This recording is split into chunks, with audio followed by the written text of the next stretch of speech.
ஷானியல் deo டைரக்ஷன்ல அத்விசேஷ், மிருனால் தக்கூர், அனுராக் கஷ்யப், பிரகாஷ் ராஜ், காமாக்ஷி பாஸ்கர்லா, சுனில், அதுல் குல்கர்னி நடிச்சு இப்போ இங்கிலீஷ் சப்டைட்டில்ஸோட தெலுங்கு ஹிந்தி பைலிங்குவலா தியேட்டர்ஸ்ல ரன் ஆயிட்டு இருக்க ரொமான்டிக் த்ரில்லர் தான் டக்கோயிட்.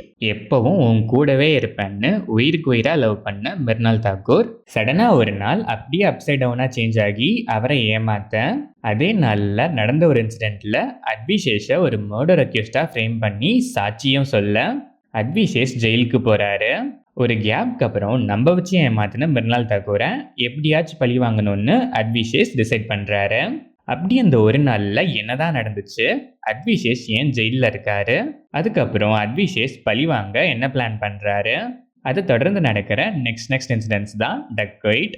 இந்த படத்தோட run time 2 hours and 32 minutes. படம் ஆரம்பிச்சது ஓகேஷா ஸ்டார்ட் ஆச்சு. இனிஷியல் லவ் போர்ஷன்ஸ்லாம் அந்த அளவுக்கு இம்ப்ரெசிவா இல்லை. ஆனால் லவ் போர்ஷன்ஸ்க்கு அப்புறம் ஆக்சுவல் கான்ஃப்ளிக்ட்குள்ளே வந்ததுக்கப்புறம் இன்டர்வல் பிளாக் வரைக்குமே ஸ்க்ரீன் பிளே சிம்பிள்னாலும் ஃபேர்லி என்கேஜிங்காகவே இருந்துச்சு. இன்டர்வல் பிளாக் நல்லாவே இருந்துச்சு. செகண்ட் ஹாஃப் அதே ஃப்ளோவில் கண்டினியூ ஆனாலும் போக போக ஒரு பாயிண்ட்டுக்கு மேலே ரொம்பவே ஆர்டிஃபிஷியலாக ஃபீல் ஆச்சு. கன்வீனியன்ட் ரைட்டிங், நிறைய விஷயங்கள் ப்ரெசென்ட் பண்ண விதம் கண்டிப்பாக ஒரு ட்ரோல் கண்டென்ட் மாதிரி இருந்துச்சுன்னே சொல்லலாம்.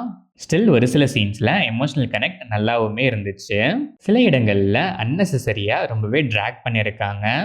இம்பேக்ட்ஃபுல்லாக ப்ரெசென்ட் பண்ணியிருக்க வேண்டியதெல்லாம் இம்பேக்ட்லெஸ்ஸாக ஜஸ்ட் லைக் தட்னு இஷ்டத்துக்கு பண்ணது தான் இந்த படத்தோட மிகப்பெரிய மைனஸே. ஆனால் கிளைமேக்ஸ் டீசெண்டாகவே இருந்துச்சு. அத்விசேஷ் டெரிஃபிக் பெர்ஃபார்மன்ஸ், எமோஷனல் சீன்ஸ், நக்கல் பண்ணுற சீன்ஸ், ஆக்ஷன் பிளாக்ஸ் எல்லாமே பக்காவாக ஆப்டாக பண்ணியிருக்காரு. மிருனால் தாக்கூர் சோல்ஃபுல் ரோல், நிறைய இடங்களில் எமோஷ்னலாக நல்லாவே ஸ்கோர் பண்ணுறாங்க. கிளைமேக்ஸ்லலாம் செம்ம. அனுராக் கஷ்யப் பெர்ஃபார்மன்ஸ் செம்ம, ஆனால் கேரக்டரைசேஷன் எனக்கு ரொம்ப டம்மியாக தான் ஃபீல் ஆச்சு. பிரகாஷ் ராஜ்லாம் அதை விட டம்மின்னே சொல்லலாம். இவங்க கேரக்டர்ஸோட ரைட்டிங் ஸ்ட்ராங்காக இருந்திருந்தா கண்டிப்பாக இந்த படம் இன்னும் பெட்டராகவே இருந்திருக்கலாம். காமாக்ஷி பாஸ்கர்லா, சுனில், அதுல் குல்கர்னி அண்ட் அதர் ஆர்டிஸ்ட்ஸ்லாம் அவங்கவுங்களுக்கு கிடைச்ச ஸ்கோப்பை யூட்டிலைஸ் பண்ணி டீசெண்டாகவே பெர்ஃபார்ம் பண்ணியிருக்காங்க. Technical aspects of the film, cinematography, colour கிரேடிங்லாம் படத்தோட மூடுக்கு ஆப்டாக நல்லாவே இருந்துச்சு. சாங்ஸ் அண்ட் பேக்ரவுண்ட் ஸ்கோருமே நல்லாவே இருந்துச்சு. ஆனால் சில சாங்ஸ்லாம் அங்கே சாங்கே தேவையில்லைங்கிற மாதிரி தான் பிளேஸ் ஆயிருந்துச்சு. எடிட்டிங் பேட்டர்ன் இம்ப்ரெசிவாக இருந்துச்சு.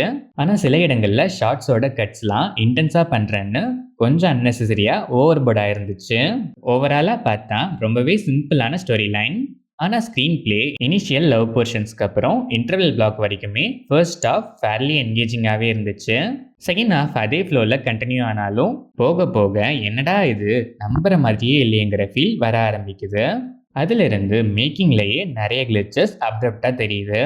எமோஷ்னலாக இம்பாக்ட்ஃபுல்லாக வந்திருக்க வேண்டிய ஸ்டோரி லைனுக்கு கமர்ஷியல் ஆஸ்பெக்ட்ங்கிற பேரில் ஆர்டிஃபிஷியல் ஃப்ளேவரை அளவுக்கு அதிகமாக திணிச்சிருக்காங்க.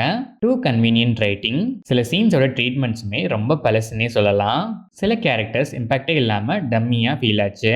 செகண்ட் ஹாஃப் ரைட்டிங்கில் ஒரு ஸ்ட்ராங்கான எமோஷனல் கனெக்டோட கன்வின்சிங்காக ப்ரெசென்ட் பண்ணியிருந்தா கண்டிப்பாக இன்னுமே ஒரு நல்ல படமாக வந்திருக்கும் இந்த டக்கோயிட். ஸ்டில் ஒரு அபோவ் ஆவரேஜான ரொமான்டிக் த்ரில்லர் தான்.